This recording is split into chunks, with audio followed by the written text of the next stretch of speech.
Nanawagan si dating Senador Gringo Honasan kina Pangulong Ferdinand Marcos Jr. at dating Pangulong Rodrigo Duterte na magkasundo at maging mahinahon para sa kapakanan ng sambayan ng Pilipino.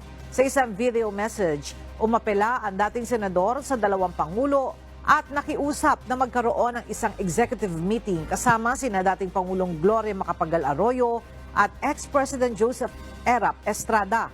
Dito anya pag-usapan ng apat na pangulo kung ano ang kanilang mga plano at kung papaano sosolusyonan ang problema ng Pilipinas.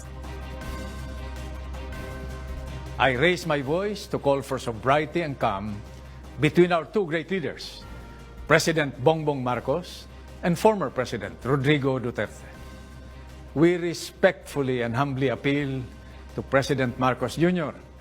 to extend the hand of unity to former President Duterte at isama na po natin ang mga dating Pangulong Gloria Macapagal Arroyo at Erap Estrada.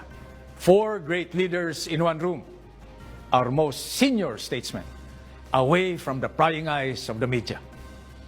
A personal meeting among four concerned Filipinos, all wanting nothing but what is best for the country.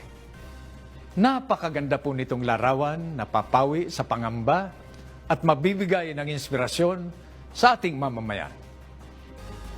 Umaasa naman si Honasan na mabibigyang katuparan ang kanyang panawagan upang mapanatili ang pagkakaisa ng mga Pilipino.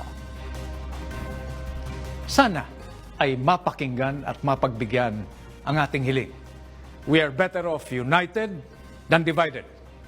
So together with our leaders, let us continue to dream hard, pray hard, and work hard